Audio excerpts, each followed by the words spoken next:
দুর্গাপুজো হলেও বাজবে না শঙ্খ ঘণ্টা আওয়াজ, এমনই ফতোয়া জারি করল বাংলাদেশ। শুনতে অদ্ভুত লাগলেও এটি নতুন সরকারের নতুন নিয়ম।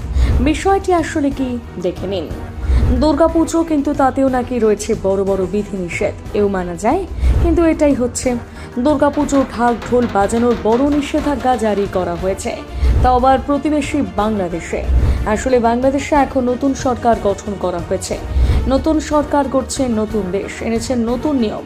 আর সেই আবহে প্রশ্ন উঠে এসেছিল, নতুন বাংলাদেশে কি দুর্গাপুজো হবে? প্রশ্ন হওয়াটাই স্বাভাবিক, কারণ শেখ হাসিনার পতনের পর বাংলাদেশের সংখ্যালঘু হিন্দুরা হামলার মুখে পড়ে। বিভিন্ন সংবাদ মাধ্যম থেকে জানা গিয়েছে এখনো পর্যন্ত সেখানে 300 হিন্দু পরিবারের বাড়িতে হামলা করা হয়েছে। 10টির বেশি হিন্দু মন্দিরে ভাঙচুর ও আগুন লাগার মতন খবর উঠে আসে। এর ফলে উদ্বেগ তৈরি হয়। তবে এই প্রশ্নের মাঝে সকলকে আশ্বস্ত করেছেন অন্তর্বর্তী সরকার মোহাম্মদ ইউনূস। বলেছেন বাংলাদেশে আগের মতন দুর্গাপুজো হবে।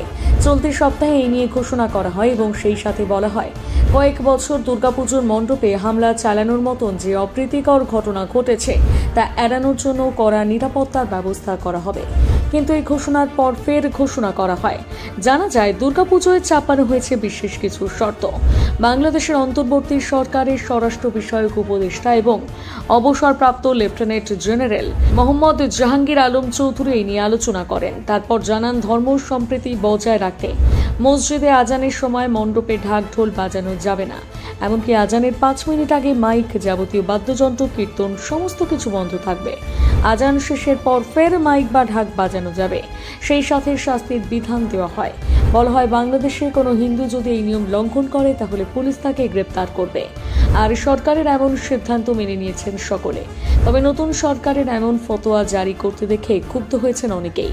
অনেকের মতে এই শর্তের মাধ্যমে বাংলাদেশের সরকার হিন্দুদের উপর চাপ বাড়াতে চাইছে। কেউ কেউ দাবি করছেন এটা বাংলাদেশের মৌলবাদীদের চক্রান্ত। এমনকি এই সিদ্ধান্ত দেখে ইসকনের ভাইস প্রেসিডেন্ট রাধা রমন দাস নিজের ক্ষোভ উগরে দিয়েছেন। এই আবহে জানিয়ে রাখি, দুর্গাপুজোর জন্য প্রধান উপদেষ্টার তহবিল থেকে বরাদ্দ বাড়িয়ে 4 কোটি টাকা করা হয়েছে। অর্থাৎ অন্যান্য বছরের তুলনায় কয়েক গুণ বেশি তহবিল বরাদ্দ করা হয়েছে। কিন্তু তাতে আদৌ কোনো লাভ হবে কিনা সেটা বলা মুশকিল, কারণ বিভিন্ন সূত্রে জানা গিয়েছে হামলার হাত থেকে বাঁচতে ইতিমধ্যে অনেক জায়গাতে দুর্গাপুজো বন্ধ করে দেওয়ার সিদ্ধান্ত নিচ্ছে কমিটি। এমনকি গত বছরের তুলনায় প্রায় 1000-এরও বেশি পুজো বন্ধ হয়ে গিয়েছে। এই সংখ্যা আরও বাড়তে পারে বলে অনুমান।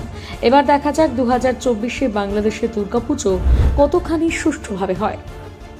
প্রতিবেদনটি লিখেছে সুনন্দা মান্না, কণ্ঠেরিয়া সরকার, গ্রাফিক্স করেছে শুভঙ্কর সরকার। বাংলা হান্টের আরও নিত্য নতুন প্রতিবেদন দেখতে নজর রাখুন আমাদের পেজে।